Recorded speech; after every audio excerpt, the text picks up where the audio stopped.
If you're here, you've most likely heard a lot of people are talking about Blake Lively and a guy called JustinBaldoni, someone I'd never heard of until a few months ago. And in a previous video, I had showed that in a lawsuit he'd filed, his business partner, billionaire Steve Sarowitz, had offered to pay $100 million to, quote unquote, ruin the lives of Miss Lively and her family, and that they'd use that money to orchestrate a social media campaign to make her look like the worst person on earth, and that this is a widely used method of spreading misinformation by corporations, but that seems to be lost on a lot of people. And sadly, it's women that are coming into my comments telling me they don't believe Blake Lively, when I'd already said at the very start I don't care about her either way. She's not the main problem here. And for years I worked with celebrities nearly on a daily basis, and it was a space I wanted to move away from because of the influence of these exact same people that have shown themselves up in these documents. And in this video I have more information about one of the people they hired,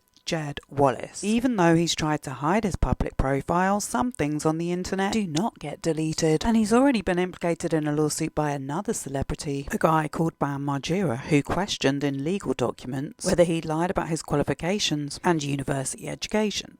He, of course, denied that, but there's something very shady about him. He's now removed all that information from his LinkedIn profile. He went from doing PR for an addiction treatment recovery service, which weirdly has zero engagement on their Instagram, to being hired by Paramount Pictures as a well-being coach, as a leading expert in developing recovery plans on the Jackass 4 movie, which he has an IMDb credit for. He's also apparently worked with Aiden Ross, and he just happened to have teamed up with Andrew Tate in the past. But none of that seems relevant to the creators or accounts, telling us what an awful person Blake Lively is and how she's had it coming. If that makes you feel better, then good for you, but I've had first-hand experience of who these anonymous accounts are. And the funny thing is, a lot of them did have addiction issues. Said they were on a spiritual healing journey as part of their recovery. Or some of them were just plain haters, but this all makes a lot of sense now. As what was clearly stated in the documents by the PR team, there's no need to use bot accounts anymore, as real people will do the work for you, influenced by the Google Analytics algorithm. Another point that's being ignored by the commentary world and media. This is text messages obtained from Baldoni's own lawsuit document, the one that someone in the comments said I hadn't read, and as if to prove the point, they've come to comment on the video when I don't think they've watched it. Another message from Jen Abel. The people saying that there are bots and this is a PR play is a minority voice compared to the thousands and thousands who are calling it what it is. Right, so nothing to do with the $100,000 or whatever it was to get them to believe it. So how did Jed become the hired gun, I think he described himself as? He also said he had a skill set including adolescence and startups. The red flags keep red flagging. The manipulator specialist hired to put the social combat plan into action by Jennifer Abel and Melissa Nathan, the PR team that was hired to try and bury any negative stories about JustinBaldoni. Another point that seems to have gone over a lot of commentators' heads. They're asking me if I've read the lawsuit in their own text messages. Justin said being unfollowed was an issue, and Melissa said it was the Baha'i religion and the misogynistic. Not misogynistic when the religion preached about equality. Well, according to their religion, backbiting and gossiping is denounced. Sexual intercourse is only permitted between a husband and a wife. Well, that's very interesting when your job requires you to do that with someone you're not married to. Someone I know who's read the book, It Ends With Us, said he did indeed add in an extra sex scene. It also says that they are taught to practice spirituality while engaging in useful work, like having a podcast which has hosted apparent abusers on. Wasn't it just him that did something inappropriate? In an email from Melissa to TMZ, who have had their own allegations of sexism and racism, she says about the HR complaints, which is what this all started from, there's a redacted name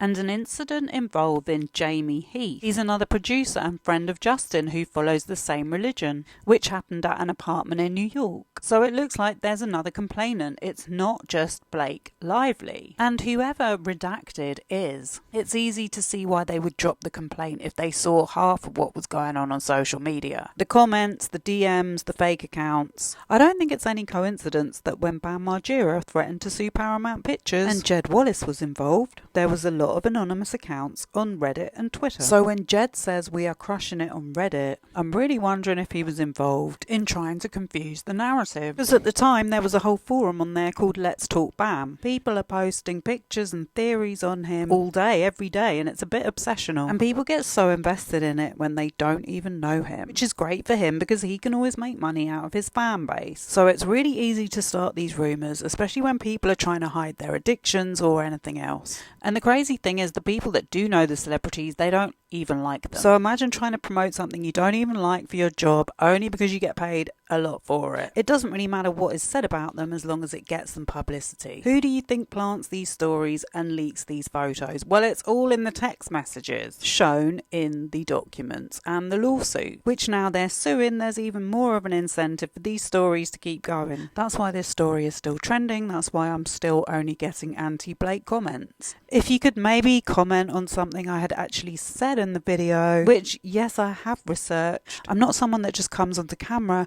and reads something they've seen in a tabloid or seen on TikTok or Instagram. I use multiple sources and something called critical thinking skills. So during my research, I came across some information that Johnny Depp had been paid to promote Hollywood's Saudi relationships at Red Sea Fest. Are you aware of the slave use in Saudi Arabia that helped to build Dubai? How many influencers go to Dubai? That is a modern day plantation. I'm just saying. Are you aware that the Iranian government accuses Baldoni's religion of being associated with Zionism? Maybe you guys need to do the research. You have no idea what these people have been up to in their lives. I'm going to say this one more time for the people at the back. A billionaire businessman instructed the hiring of a bunch of people to do crisis PR. Why would they do that if there wasn't a crisis? But you're trying to say that she's gaslighting you.